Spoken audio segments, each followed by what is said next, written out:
Bem, irmãos, vamos orar mais uma vez e depois iremos para a meditação. Oremos. Senhor nosso Deus e Pai querido, muito obrigado pela oportunidade de poder te louvar, poder engrandecer o teu santo nome, preparando assim nosso espírito para receber a tua palavra. Pedimos agora a direção do teu Santo Espírito, a iluminação do mesmo, para que cada um possa compreender a tua palavra e também colocar em prática em nossas vidas, para que o Senhor seja exaltado por nosso meio. Nós oramos agradecidos em nome do teu Filho amado, nosso Senhor e Salvador, Jesus Cristo. Amém. Meus irmãos, nós vamos dar continuidade hoje no estudo Levando as Boas Novas. Estamos na penúltima lição, sétima lição hoje.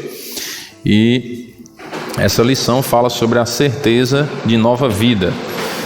Nós vamos entender um pouco sobre essa ideia. Nós já vimos que o único caminho que nos leva até Deus é o Senhor Jesus Cristo. Nós já vimos que o nosso problema é o pecado e esse problema tem solução, que é o Senhor Jesus, a solução para o nosso problema, e precisamos entregar nossa vida a Cristo. Eu costumo sempre falar para as pessoas que nós temos que entregar nossa vida a Cristo pela razão, ou seja, você saber o que é certo a se fazer e fazer. Porque não adianta nós esperarmos o coração. Às vezes nós dizemos assim, ouvimos algumas pessoas dizendo, não, quando o meu coração chamar, eu vou entregar a vida a Jesus. Só que a Bíblia nos ensina sobre o coração algumas verdades interessantes. Em Jeremias 17, verso 9, diz que enganoso é o coração mais do que todas as coisas, e desesperadamente corrupto. Quem o conhecerá? Então o nosso coração ele não é só corrupto não, ele é desesperadamente corrupto. É como se ele corresse desesperadamente para a corrupção, para fazer o que não agrada a Deus. Então não se pode esperar pelo coração para fazer as coisas que agradam a Deus. Irmão, quer dizer que para eu entregar a vida a Cristo, irmão, porque às vezes as pessoas chamam, mesmo os que não são crentes chamam a gente de irmão. Aí mesmo para eu entregar a vida a Cristo, eu não posso seguir o coração? Não. O coração é enganoso. E essa pergunta no final, quem o conhecerá? É como se fosse uma pergunta confrontativa. Você acha que conhece seu coração? Para achar que o seu coração um dia vai te chamar para entregar a vida a Cristo? Não vai. Só quem conhece o nosso coração é Deus. Então nós temos que ter muito cuidado para não deixarmos nosso coração nos guiar. Nós temos que ser guiados pela razão, o que é certo e o que é errado. Conhecemos a Bíblia, aprendemos o que é certo e temos que seguir o que é certo. Ei, irmão, me diga uma coisa, e depois que eu aceitar Jesus, já sou crente, também não posso seguir meu coração? Não. Vai seguir o coração para ver, Porque o coração ele está ligado à ideia da nossa alma, da nossa velha natureza, os sentimentos, os desejos que temos. E a nossa carne, ela tende para o mal. Irmão, mas eu já aceitei Jesus, mesmo assim a minha carne tende para o mal? Com certeza, com certeza. Nós vimos o estudo de ontem, sobre a consciência. Deus colocou a consciência em nós para falar o que é certo e o que é errado. Por que ele fez isso? Já para nos alertar, porque a carne quer fazer o que é errado, mas aí Deus colocou a consciência para dizer o que é certo a se fazer. Então, quando entregamos a vida a Cristo, também precisamos seguir a razão e não o coração. Quando a Bíblia diz, não faça isso, aí às vezes o coração quer, mas rapaz, mas é tão bom, Você lembra do tempo que a gente fazia, Mas não é para fazer. Porque Deus diz que não é, que isso desagrada a Ele. Então eu sigo a razão e não o coração. Muito cuidado com essa ideia de seguir o coração, Porque o mundo anda ensinando isso por aí, Siga seu coração, Siga suas intuições. Cuidado, temos que seguir a Bíblia, E principalmente depois que entregamos a vida a Cristo, aí é que temos que seguir mesmo as Escrituras. Irmão, mas esse negócio aí que a Bíblia está ensinando, isso é do tempo do quadrado. Não importa, Deixa o povo dizer o que quiser. Nós, como filhos de Deus, temos que seguir o que a Bíblia ensina e não o que o povo acha que é certo ou que é errado, não. Se a Bíblia diz que aquele comportamento é errado e acabou a história. Era errado há 2000 anos atrás, é errado hoje. Não tem esse negócio de tempo do quadrado, A juventude hoje gosta de usar muito isso, isso é das antigas, no tempo dos nossos pais, não tem mais isso hoje não. Hoje as coisas mudaram.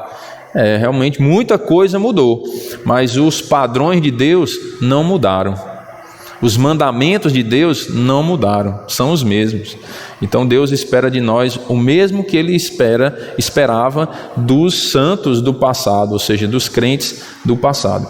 Então precisamos nos orientar pelas Escrituras Sagradas e não pelo que o mundo diz que é certo.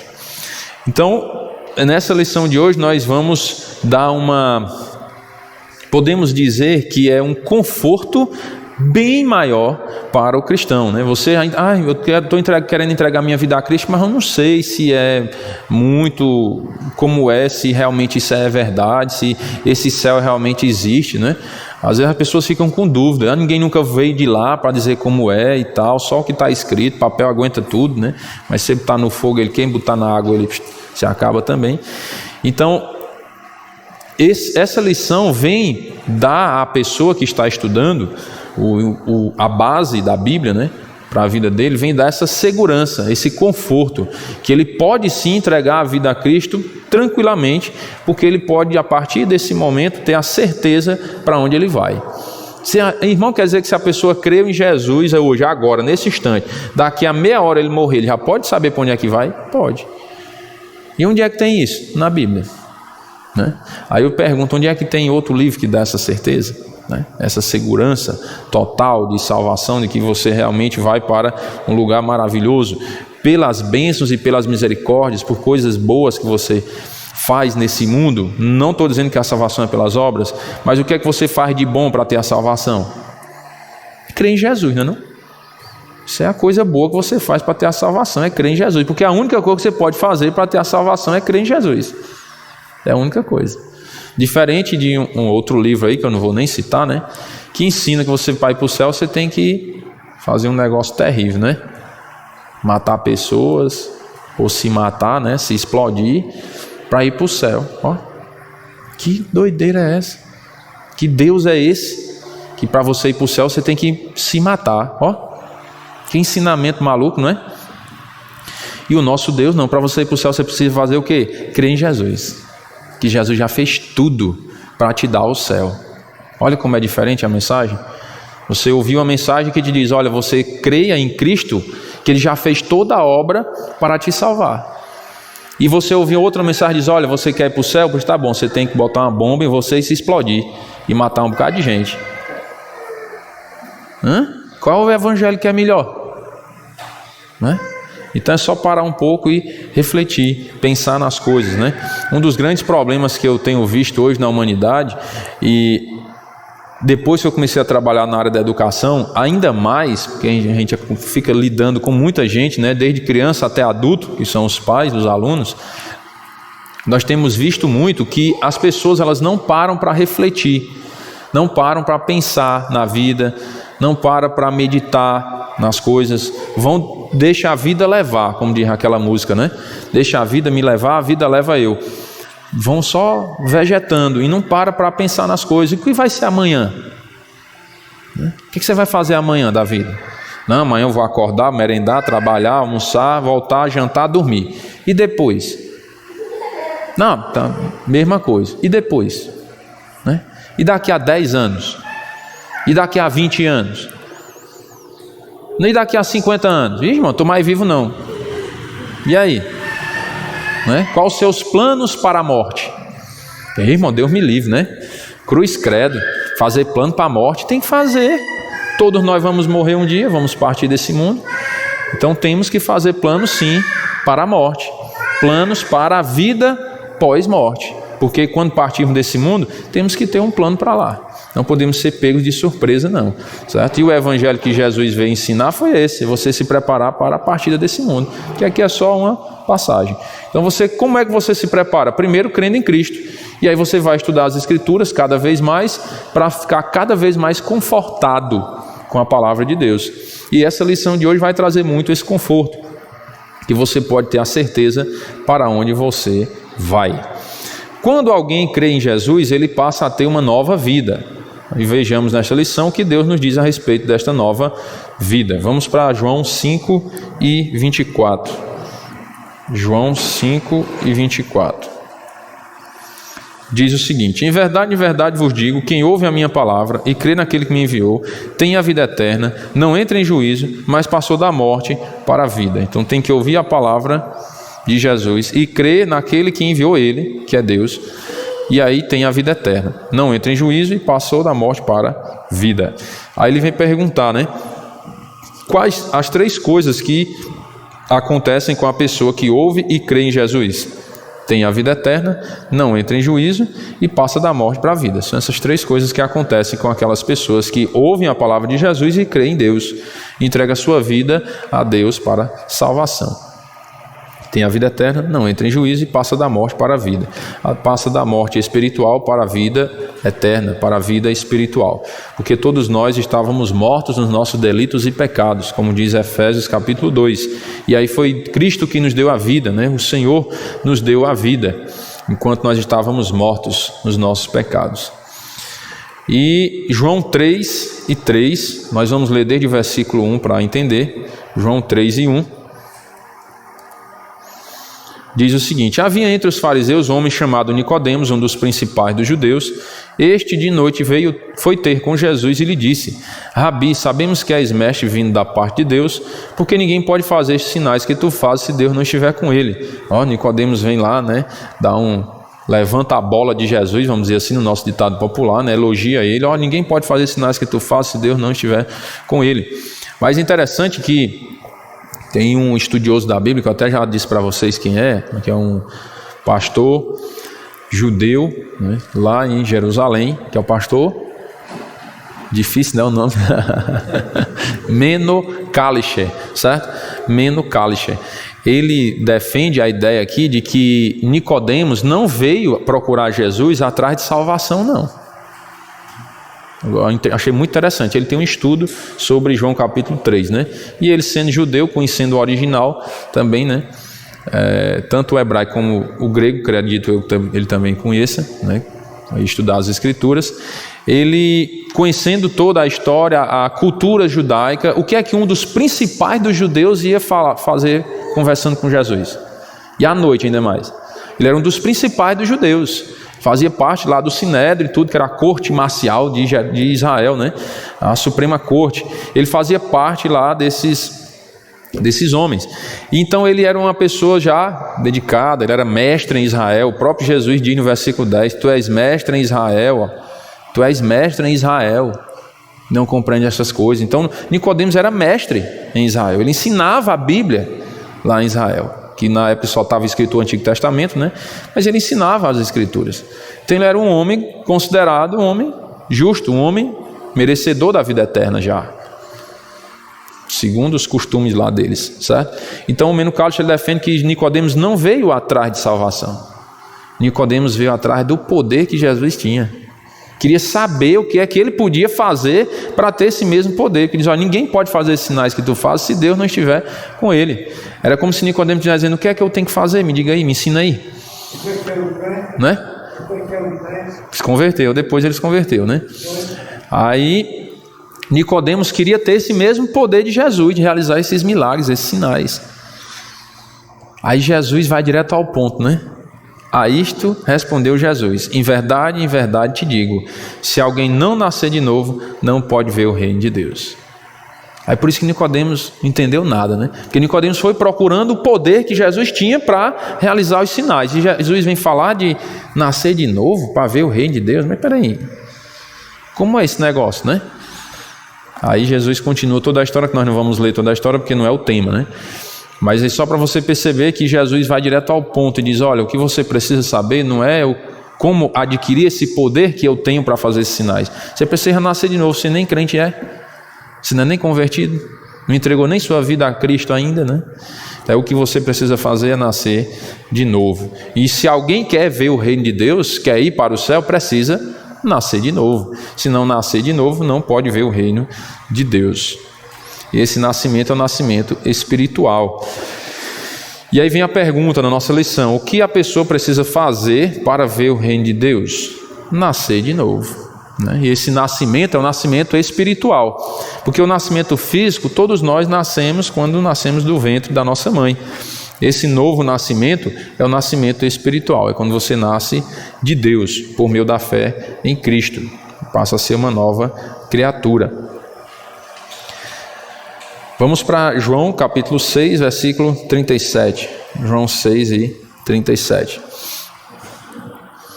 Diz o seguinte: todo aquele que o Pai me dá, esse virá a mim, e o que vem a mim, de modo nenhum o lançarei fora. E aí vem a pergunta: se você veio a Jesus, existe a possibilidade dele te rejeitar? Não. Se você for até Cristo, ele não vai te rejeitar. Eu sempre cito essa história porque para mim é o maior exemplo de salvação que tem nas Escrituras. É o do malfeitor lá na cruz. Ele não tinha feito nada de bom, nenhuma coisa boa, pelo que a Bíblia relata, diz que ele era um malfeitor, inclusive estava sendo condenado à morte de cruz por conta do que ele fez de errado. E simplesmente na hora que ele se arrependeu dos pecados dele, reconheceu Jesus como Salvador e pediu a salvação, Jesus deu. Aquele malfeitor não deu tempo de cumprir nenhum dos outros mandamentos das Escrituras. Não matarás, né? E aqueles outros lá. Não deu tempo. Não deu tempo dele congregar, vir à igreja, né? Evangelizar, pregar, dar o dízimo, ofertar. Não deu tempo de fazer nada disso.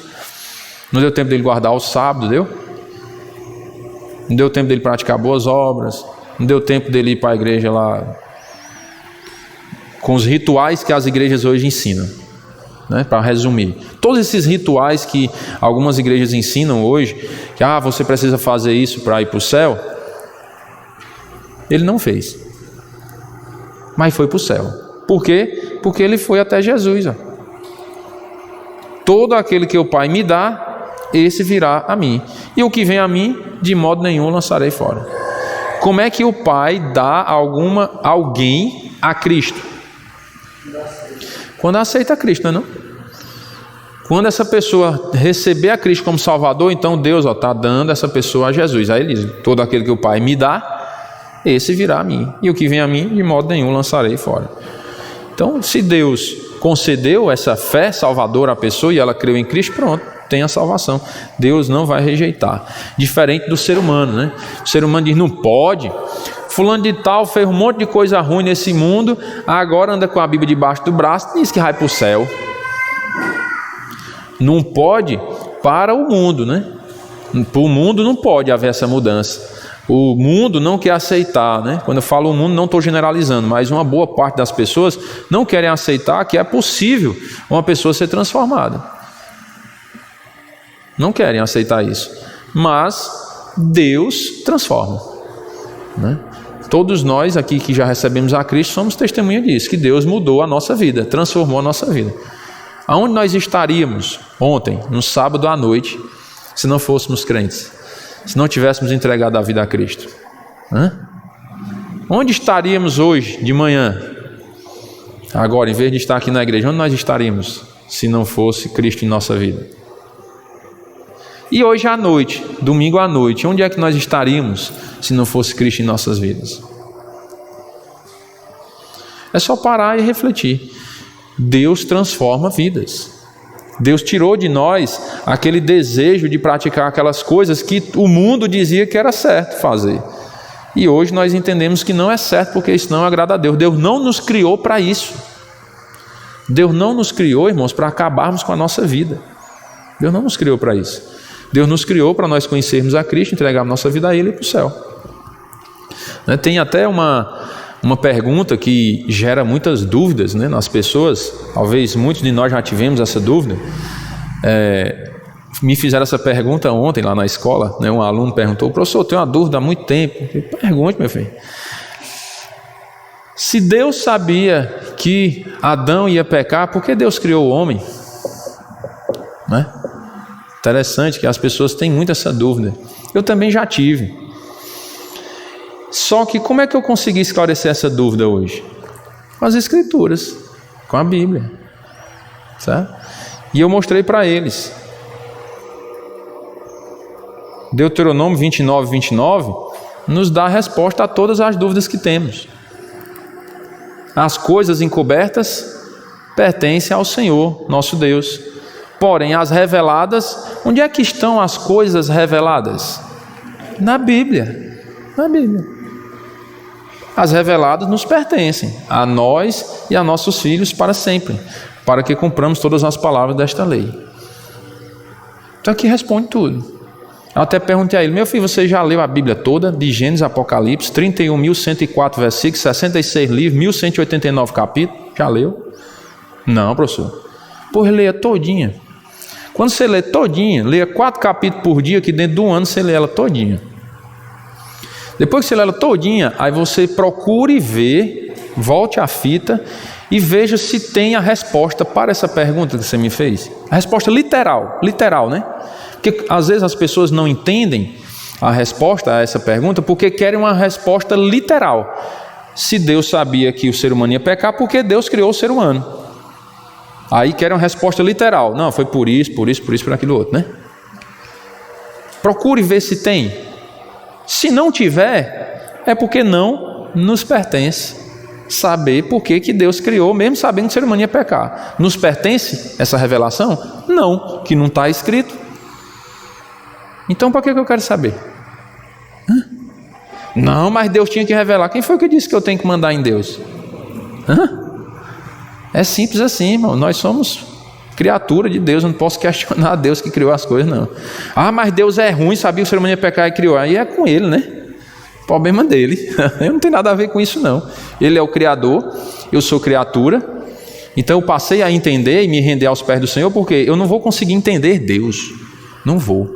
Se eu procurar entender a Deus, sabe o que é que vai acontecer comigo? Vou ficar doido. Porque nós não entendemos Deus. Não dá para entender a mente de Deus. Por isso que Deus não revelou. Se Deus tivesse revelado na palavra dele por que ele criou o ser humano, mesmo sabendo que o ser humano ia pecar, quem lê essa Bíblia ia ficar doido. Porque você não ia conseguir entender a mente de Deus. Não ia conseguir. Então Deus é tão bom que não revelou. Se tivesse revelado, nós estávamos tudo doidos, sem juízo, né? Então ele não revelou. Irmão, então para que a Bíblia foi escrita? Para salvar o ser humano. Simples assim. Eu já fiz um estudo para saber qual era o centro da Bíblia. Qual o centro da Bíblia? Qual o foco das Escrituras? É a salvação. O centro da Bíblia é Jesus Cristo. Pode observar, você vai lendo de Gênesis a Apocalipse, você vai observar. Jesus é o centro das Escrituras. Por que a Bíblia foi escrita? Para revelar Jesus para o mundo. Para que as pessoas pudessem conhecer Jesus e ir para o céu. Deus seria ruim se ele tivesse criado Adão e Eva, mesmo sabendo que Adão e Eva iam pecar. Adão e Eva pecaram, pronto, agora isso aí se viram, vão tudo para o inferno. E quem nascer daqui para frente também, tanto Adão e Eva vão para o inferno, como quem nascer também vai. Não vou dar a palavra minha para ninguém, não vou providenciar um meio de salvação, nem nada. Aí Deus seria ruim. Mas ele providenciou o meio de salvação logo após a queda, Gênesis 3:15.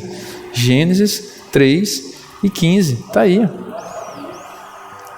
Ele já providenciou o meio de salvação. Aqui a profecia falando da morte e ressurreição de Cristo. Está aqui, Gênesis 3:15. É no capítulo que fala da queda do homem. Deus tratando ali com a serpente. Aí ele diz: quem foi que... Então o Senhor disse à serpente, né? De visto que fizeste, maldito és entre todos os animais domésticos, e o és entre todos os animais selvagens. Rastejarás sobre o teu ventre, e comerás pó todos os dias da tua vida. Porém, inimizade entre ti e a mulher, entre a tua descendência e o seu descendente. Este te ferirá a cabeça, o descendente da mulher vai ferir a cabeça da serpente, e tu lhe ferirás o calcanhar. A serpente vai matar o filho da mulher. Olha lá, Jesus morreu na cruz, feriu o calcanhar de Jesus, inclusive é por isso que ele foi ferido no calcanhar, lá na cruz, para ser pregado. E Jesus pisou na cabeça da serpente, feriu a cabeça da serpente, quando ressuscitou dos mortos. Está aqui. Então Deus é maravilhoso, ele já providenciou a salvação para nós. Aí eu perguntei mais os meninos, né? Eu disse: me diga uma coisa, você sabe... Tem criança não, né? Estão para ali as meninas? Só tem adulto, então eu vou falar. Você sabe quantos espermatozoides tem numa ejaculação? Que eles já eram adolescentes, a gente já podia tratar desse assunto. Eles já tinham estudado isso no ano passado, né? Aí uma aluna disse: professor, em torno de 2 bilhões de espermatozoides. Muito bem. Quantos fecundaram o óvulo da tua mãe na hora de tu nascer? Agora me diga uma coisa: por que você fecundou o óvulo da sua mãe e não outro? Porque Deus te escolheu para a vida. Os outros 1.999.999.999 espermatozoides não foram escolhidos para vir à vida. Simples assim. Deus te escolheu. Deus nos escolheu para vir ao mundo. Simples. Fomos escolhidos por Deus para viver. Aí eu pergunto, aqueles espermatozoides que não fecundaram o óvulo, vão ter a oportunidade de ir para o céu? Eles nunca nem existiram, né? Aí o que é melhor? Eu não ter existido ou eu conhecer a Cristo e ir para o céu? É interessante como é adolescente, né? Teve uns que ficaram na dúvida. Ih, professor, não sei não. Digo, meu anjo, preste atenção. É melhor tu nunca ter existido ou é melhor tu ir para o céu? Ah, eu vou para o céu. Tu é abençoado por Deus, que tu vai ver ao mundo. Está aqui nessa terra. Ainda está tendo a oportunidade de ouvir a palavra de Deus. Para conhecer Jesus e morar no céu. Está reclamando de quê ainda? Está querendo questionar Deus por quê? Foi isso que eu entendi ao estudar as Escrituras. Essas dúvidas que vêm na mente da gente, isso é normal, muito natural.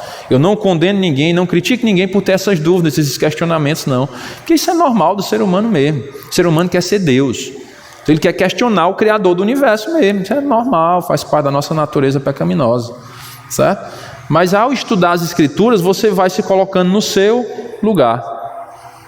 E vai deixando Deus no lugar dele. Rapaz, eu não posso tomar o lugar de Deus não. Deixa ele resolver lá as coisas dele. Que ele não revelou. Está lá, Deuteronômio 29.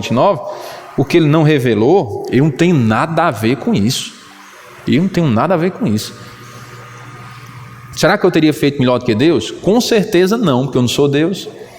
Então se ele fez assim, deixa ele fazer assim. E aí qual é a minha responsabilidade? Deus não me escolheu para vir ao mundo? A minha responsabilidade hoje é eu crer em Jesus e ir para o céu. Simples assim, não tem... Aí teve até um aluno lá que eu até parabenizei ele fez um comentário muito interessante. Ele disse, olha, o que eu vejo, sou um menino de 14 anos, viu? Isso que eu vejo é que ao invés de você questionar Deus, você tem que enxergar o amor de Deus na sua vida. Eu digo, parabéns. Muito bem, menino de 14 anos. Elogiei ele, parabéns, você acertou em cheio. É isso que nós temos que fazer. Em vez de ficar questionando a Deus, por que isso, por que aquilo, por que Deus fez assim, não fez assado, se entrega ao amor dele. O amor dele está nas Escrituras. Está revelado aí em toda a Bíblia o amor de Deus. Aí eu desprezo o amor de Deus e quero botar Deus contra a parede. Mas peraí, e a revelação de amor dele por nós? Isso não conta? Não conta. Deus não quer que ninguém vá para o inferno não, irmãos. Deus não quer que ninguém. Deus deseja que todos os homens sejam salvos e cheguem ao pleno conhecimento da verdade. É isso que Deus quer. Irmão, e por que todos não vão? Porque Deus não é um tirano, né? Ele quer. Ele dá a oportunidade, mas a pessoa tem que escolher, né? Tem a responsabilidade humana envolvida nisso. Então o ser humano é responsável por suas decisões. Tem que decidir se quer a Deus ou não. Né? Nós não vamos entrar nos méritos das doutrinas que tem por aí, né? Porque isso não é tempo de falar sobre algumas doutrinas. O tempo para cada coisa. Se você está falando, eu estou fazendo de conta aqui, irmãos, que eu estou falando para uma pessoa que está estudando o estudo, levando as boas novas, certo? Estou fazendo de uma forma como se vocês estivessem iniciando a caminhada cristã, ouvindo a Bíblia, e eu estou dando esse estudo para vocês. Então vocês podem usar esses argumentos, esses versículos, quando vocês forem dar o estudo para alguém. Então por isso nós não vamos entrar no mérito de doutrinas mais aprofundadas, porque uma pessoa que está começando na caminhada cristã, ela não vai suportar ouvir determinadas doutrinas, certo? Então a gente vai com o leite, não é assim? Pega a Alice e dá uma picanha para ela, daquelas bem gordurosas, será que ela vai aguentar, né? Não vai, porque é criança, não é o tempo dela ainda, não é? Então ela tem que ir no leite, mingau, não é assim? Criança, alimento de criança. Quando crescer, que for adulto, aí alimento de adulto. Ei, irmão, e quantos anos de igreja eu tenho que ter para ser adulto na fé?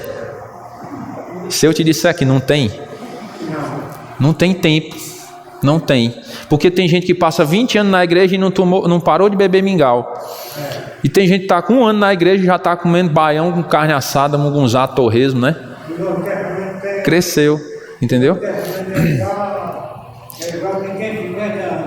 Então não tem idade para eu te dizer assim, não, quando você estiver com 10 anos na igreja, você já pode suportar essa doutrina aqui mais aprofundada, mais pesada. Não tem. Não tem. Depende de cada um. né? Depende do seu buscar a Deus. Quanto mais você buscar a Deus, mais você cresce espiritualmente, vai se tornando adulto na fé. Quanto menos você buscar a Deus, menos você cresce e mais tempo você vai passar sendo criança na fé, prezando do leitinho ainda, todo tempo do leitinho, né? Porque se colocar o alimento sólido, aí você vai engasgar, vai ter má digestão. Então, fazendo essa comparação para a gente entender, que como eu estou gravando esse estudo, pode ser que alguém escute por aí e venha querer questionar. Mas eu tenho a doutrina não sei de quê, não sei de quê. Mas nós não estamos nesse ponto ainda, né? Estamos fazendo de conta aqui que estamos falando para uma pessoa que ainda nem se converteu. Está ouvindo, né, o Evangelho, ou é novo convertido, precisa saber dessas doutrinas elementares da vida cristã, certo? Tem um outro versículo também na Bíblia que nos dá uma base para isso, para essa resposta que o menino fez, para essa pergunta que o menino fez, é que nós somos como um vaso de barro, né? E Deus é o oleiro, Ele é quem faz as coisas. Então pode o vaso ou o barro dizer ao oleiro por que o fez assim? Ah, Senhor, por que o Senhor não me fez com os olhos azul? Acho tão bonito o olho azul. Por que o Senhor me fez com os olhos meio acastanhados, misturado, nem é castanho nem é verde? Oxente, eu vou questionar Deus, já nasci, já estou com os olhos aqui, já, então pronto, vou tirar e botar azul, é? Eu não posso questionar Deus. Ah, Senhor, mas eu queria mais cabelo, por que o Senhor me fez assim, careca? Oxe, agora deu mesmo. Deus não fez? Fez, graças a Deus por isso. Tem gente que nem cabeça tem, né? Que já está morto. Tem outros que já levaram uma pancada na cabeça que destruiu o crânio. E aí? Não posso, irmãos, questionar Deus. Ah, mas eu queria ser assim, queria ser mais alto, ou mais baixo, mais gordo, ou mais magro. Não adianta. É se entregar a Deus do jeito que Ele fez e entregar a vida a Ele. É a melhor coisa que nós fazemos.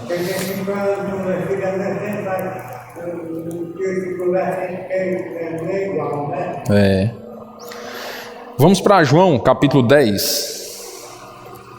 João 10 e 27. Até o 29.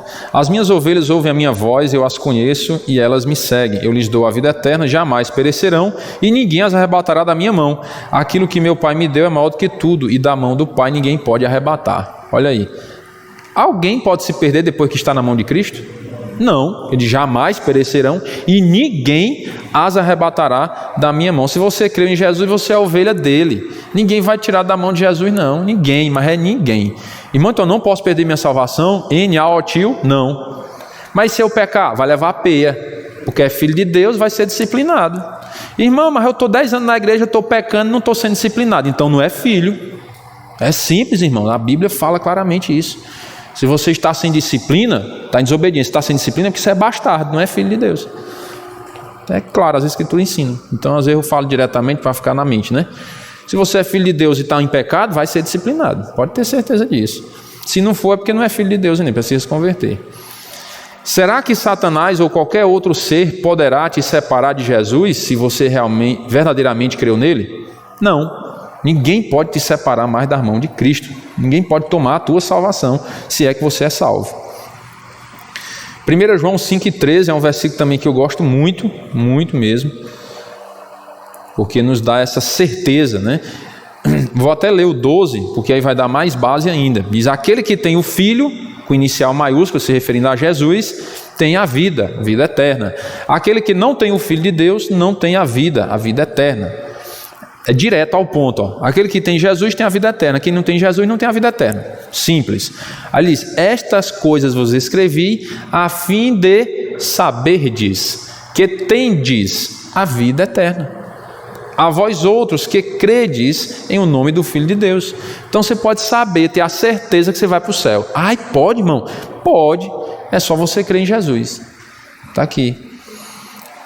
O apóstolo João escreveu esse testemunho de Deus acerca de Jesus para que você possa saber que tem a vida eterna. Tem certeza, certeza absoluta, certo? E aí quem é que pode saber? Quem crê em Jesus, no Filho de Deus. As palavras saber e ter neste versículo garantem a certeza de vida eterna agora, né? João 3:36. João 3:36. Por isso quem crê no Filho tem a vida eterna. O que todavia se mantém rebelde contra o Filho não verá a vida, mas sobre ele permanece a ira de Deus. Então quem crê no Filho tem a vida eterna. E o que acontece com aquele que não crê? e consequentemente não obedece ao Filho de Deus, não verá a vida, mas sobre ele permanece a ira de Deus, certo? Se você crê, você tem a vida eterna. Se não crê, não tem. João 15:3. João 15:3. Vós já estáis limpos pela palavra que vos tenho falado. Jesus dizendo que os discípulos dele estavam limpos, né? Então, qual efeito tem a palavra de Deus sobre aquele que permanece em Cristo? Ele limpa, certo? Ele vai purificando dos pecados.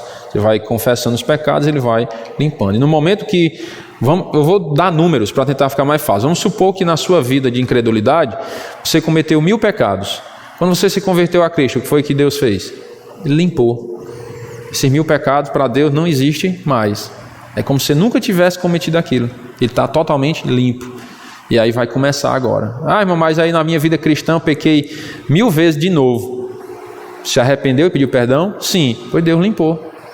Porque se você confessar o seu pecado, Deus é fiel e justo para perdoar os pecados e purificar de toda injustiça. Aí, ó, 1 João 1:9. 1 João 1:9. Se confessarmos nossos pecados, ele é fiel e justo para nos perdoar os pecados e nos purificar de toda injustiça. Mas tem uma condição, né?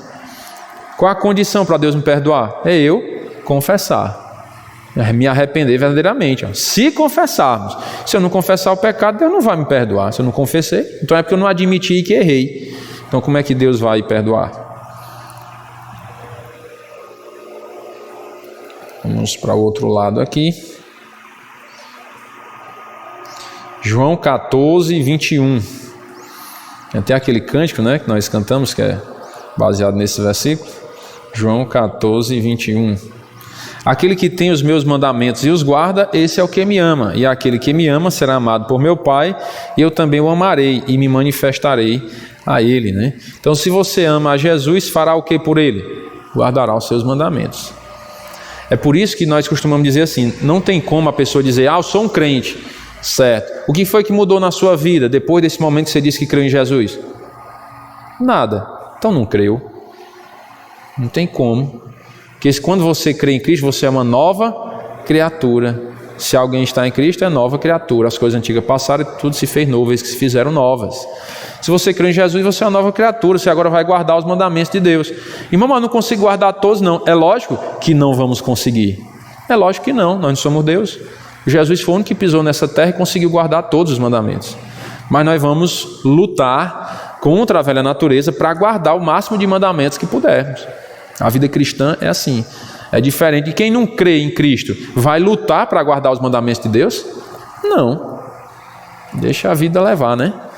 Mas quem crê em Cristo fica lutando contra a velha natureza. A velha natureza dizendo, faça isso, que é bom, é gostoso, você vai gostar. E a nova natureza, não, faça isso não, porque Deus não gosta. E aí você fica naquela luta, faço ou não faço, faço ou não faço, né? Aí não, vou fazer não, porque não agrada a Deus. Aí guardou o mandamento, ó. Certo? Aí fica nessa luta constante. Ei, irmão, mas se eu resistir a uma determinada tentação uma vez, quer dizer que eu não vou mais ser tentado por aquilo? Não. Você pode ser tentado por aquilo a vida toda. E aí você, irmão, e aí agora? Aí você vai ter que resistir a vida toda. Se eu cair no pecado, eu vou parar de ser tentado? Aí é que não vai, né? Se você resistindo, é arriscado não parar de ser tentado, imagine se cair na tentação. Aí é que não vai ser parado mesmo. Então, quanto mais nós resistirmos às tentações, mais o inimigo vai se afastando, né? Resistir ao diabo e ele fugirá de vós, né? Resistir ao diabo e ele fugirá de vós. Então, temos que ir resistindo ao inimigo das nossas almas para que chegue um abençoado dia e ele desista, né, de nos tentar naquela área, né? Aí pelo menos naquela a gente já fica livre. Vamos lutar pelas outras áreas da nossa vida. Veja nos seguintes versículos o que Cristo lhe promete se você o amar e obedecer. João 14:21 nós já lemos, né? Ele amará você. João 14:23 respondeu Jesus, se alguém me ama, guardará a minha palavra, meu Pai o amará e viremos para ele e faremos nele morada. Então ele fará morada em você, né? Cristo te promete isso, que vai morar em... Ei, irmão, eu pensava que era só o Espírito Santo que vinha habitar em nós. Não, é toda a Trindade, Pai, Filho e Espírito Santo, né? João 10:10, Diz: o ladrão vem somente para roubar, matar e destruir. Eu vim para que tenham vida e a tenham em abundância, né? Ele dará vida abundante a você, ou seja, a vida eterna, né? João 14, 21 novamente: aquele que tem os meus mandamentos e os guarda, esse é o que me ama, e aquele que me ama será amado por meu Pai, eu também amarei e me manifestarei a ele. Então ele se manifestará a você. E João 15, 7, João 15 e 7 diz: se permanecerdes em mim, as minhas palavras permanecerem em vós, pedireis o que quiserdes e vos será feito. Então ele responderá às suas orações, certo? Isso é se você permanecer. Tem que ter muito cuidado, irmãos, nas condicionais que Deus dá, né? O se é uma condicional. Então, eu vou falar, então tudo que eu pedir a Deus, Deus vai me dar. Eu ordeno agora que Deus faça isso. Espera aí. Você está permanecendo em Cristo? As palavras de Cristo permanecem em você? Não sei. Então, Deus não vai te dar tudo que você pedir, não. E às vezes você não está nem pedindo dentro da vontade dele. Esse pedido, se ele responder, não vai ser nem para a glória dele. Então ele não vai responder. Então tem que ter cuidado nas condicionais que Deus coloca aí. João 8 e 29. João 8 e 29 diz: e aquele que me enviou está comigo, não me deixou só, porque eu faço sempre o que lhe agrada. Então qual foi o segredo da vida santa de Jesus? Foi fazer sempre o que agradava a Deus. Esse foi o segredo dele. Por que Jesus foi tão vitorioso na vida? Porque ele agradava a Deus, ele fez o que Deus se agradava, certo? Jesus viveu uma vida de dependência completa e obediência perfeita ao seu Deus e Pai. Devemos imitar o seu exemplo e permanecer na sua palavra. Olha o verso 31, ó. João 8, 31. Disse, pois, Jesus aos judeus que haviam crido nele: se vós permaneceis na minha palavra, sois verdadeiramente meus discípulos. Vamos para João 13 e 34. João 13 e 34. Novo mandamento vos dou, que vos ameis uns aos outros, assim como eu vos amei, que também vos ameis uns aos outros. Além de amar e obedecer a Deus, a quem mais devemos amar? Uns aos outros. Como devemos amar uns aos outros? Como Cristo nos amou. Ele diz lá: assim como eu vos amei, que também vos ameis uns aos outros. E aí, para pensar, escreva o nome de duas pessoas que Jesus quer que você ame. Meu pai e minha mãe, né? Minha esposa e meu filho. Isso aí já tem que amar mesmo, né? Será que aqui não é uma reflexão para pessoas que não gostam muito da gente? Que a gente tem que lutar contra a velha natureza para amar essas pessoas, né? Para e pensa um pouco, né? Escreva o nome de duas pessoas que Jesus quer que você ame. O que você vai fazer hoje para expressar seu amor a essas pessoas? A esposa é muito fácil, né? Chegar em casa: minha filha, eu te amo. Beleza, né? A mulher se derrete todinha, parece uma manteiga na frigideira. Mas e para aquelas pessoas que você não tem muita afinidade? Como é que você vai expressar amor por elas? Você que agora já entregou a vida a Cristo, está vivendo essa nova vida, como você vai provar para as pessoas que é realmente uma nova criatura? Demonstrando amor para aquelas pessoas que não te amam, né? E o que você vai fazer para expressar isso? Para dar esse bom testemunho? Será que é pedir perdão a alguém que eu ofendi? Né? Será que é perdoar uma ofensa que me fizeram?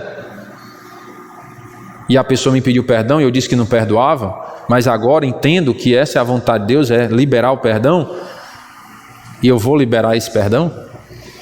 Porque o perdão, irmãos, quebra barreiras, certo? Eu tenho experiência própria com isso. Que eu tinha um problema sério, problemas familiares, né? E guardava mágoa, rancor em uma determinada pessoa. E quando eu entreguei a vida a Cristo pela misericórdia dele, que entendi que eu não poderia guardar essa mágoa, não poderia viver dessa forma, tinha que pedir perdão à pessoa pelas vezes que eu tinha ofendido ela. E no dia que eu fiz isso, é como se tivesse assim tido uma lavagem no meu interior. Deus lavou a minha alma, né? Saiu aquele peso nas costas, porque quando a gente guarda mágoa de alguém, é como se tivesse sempre um peso assim nos apertando, nos arrochando, e a gente fica com aquela angústia, né? Aquela coisa ruim. E quando você pede perdão, se arrependendo daquilo que fez, quando você libera o perdão também, porque você guardou mágoa e não quis perdoar uma pessoa, é como se Deus lavasse a nossa alma. Aquele peso sai das costas da gente. Você agora está livre, né? Está leve, porque Deus, Ele se agrada nisso, né? No coração quebrantado, humilde, que faz a vontade dEle, né? Quando falo isso, não é para me gloriar, nem querer ser melhor do que ninguém não, porque eu não sou. Talvez seja o pior e o mais pecador de todos. É para render glórias a Deus. Por quê? Porque eu só fui capaz de fazer isso depois da minha conversão. Depois que Cristo entrou na minha vida. Antes de conhecer a Cristo, eu não consegui pedir perdão pelas vezes que eu tinha magoado essa pessoa. Mas depois que Cristo entrou na minha vida, foi que Ele me transformou. É por isso que eu disse: você creu em Cristo? Creio. O que mudou? Nada. Não pode. Não pode. Porque se você está em Cristo, é nova criatura. Algumas coisas têm que mudar. A tua nova natureza agora vai lutar contra a velha, para que você não faça mais as vontades da velha natureza, mas sim as vontades da nova natureza. E essa capacidade não vem de nós. De obedecer a Deus, não está em nós essa capacidade. Essa capacidade vem de Deus. Por isso que a glória é dele e não nossa. Ele só age em nossas vidas para que ele seja glorificado. A glória não é nossa. E para concluirmos, Mateus 7, 21. Nem todo o que me diz Senhor, Senhor entrará no reino dos céus. Irmão, agora não entendi foi nada, né? Porque a Bíblia diz que aquele que invocar o nome do Senhor será salvo, não é? E aqui diz que nem todo que me diz Senhor, Senhor entrará no reino dos céus. Ixi. Tem versículos, irmãos, que se a gente lê assim, sem a iluminação do Espírito Santo, a gente acha que a Bíblia está se contradizendo, né? Como é que pode? Todo aquele que invocar o nome do Senhor será salvo, e aqui nem todo que diz Senhor, Senhor entrará no reino, não entendi mais nada. Tem que ser por contexto, né? Você tem que ir para cada contexto, certo? Aqui estava falando daquelas pessoas que não davam os bons frutos, vamos dizer assim, os falsos mestres, né?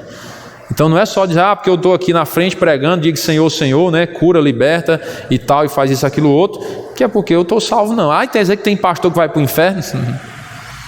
Pode ter certeza disso. Só que ele não era pastor, né? Era um mercenário, era um falso profeta. Entenderam? Mas aí, como as pessoas não têm o conhecimento, ali, o pastor fulano de tal fez isso. Mas peraí. Para observar primeiro se realmente era um pastor, né? Que às vezes nem crente era, muito menos pastor. Então, cuidado. E quando ele diz todo aquele que invocar o nome do Senhor será salvo, é você invocar, não no sentido só de dizer Senhor, Senhor, ai meu Deus. Não, é você realmente invocar, né? Clamar por ele, assim como o ladrão na cruz. Quando você lembrar desse versículo, todo o que invocar o nome do Senhor será salvo, lembre do ladrão na cruz. Ele clamou, ele invocou o nome do Senhor, não foi não? Senhor, lembra-te de mim quando vieres o teu reino. Ele invocou o nome do Senhor. Mas invocou para quê? Para salvação. Não foi só da boca para fora por um ritual, não. Foi sincero, né? Aquele arrependimento dele. Então nem todo o que me diz Senhor, Senhor entrará no reino dos céus, mas aquele que faz a vontade de meu Pai que está nos céus. A primeira vontade de Deus para o ser humano, qual é? Fé. E a segunda? Santidade. Pronto. São as duas vontades de Deus para a vida do ser humano. A primeira é fé e a segunda é santidade. Viver uma vida dedicada a Ele. Aí diz, muitos naquele dia, né, vamos dizer assim, da prestação de conta, hão de dizer, Senhor, Senhor, porventura não temos nós profetizado em Teu nome não expelimos demônios, em Teu nome não fizemos muitos milagres? Então lhes direi explicitamente, nunca vos conheci, apartai-vos de mim, vós, os que praticais a iniquidade. Então não é só dizer o nome de Deus que está tudo resolvido, não. Tem que fazer a vontade do Pai. É crer em Jesus. Essa é a vontade do Pai para seus filhos. Amém? Vamos orar. Senhor nosso Deus e Pai querido, muito obrigado pela bondade do Senhor sobre nós. Agradecemos pela Tua palavra que nos ensina o caminho da salvação, nos ensina o que realmente devemos fazer, como devemos viver para Te agradar e glorificar o Teu santo nome. Pedimos as bênçãos do Senhor sobre esse dia, que possamos ficar refletindo no que aprendemos nessa manhã, colocando em prática em nossas vidas, e se tivermos a oportunidade de ensinar outras pessoas, E pedimos, ó Pai, as bênçãos do Senhor para que à noite possamos novamente nos reunir para glorificar o Teu santo nome. Nós oramos em nome do Teu Filho amado, nosso Senhor e Salvador, Jesus Cristo. Amém. Bom dia a todos. Deus abençoe, irmãos.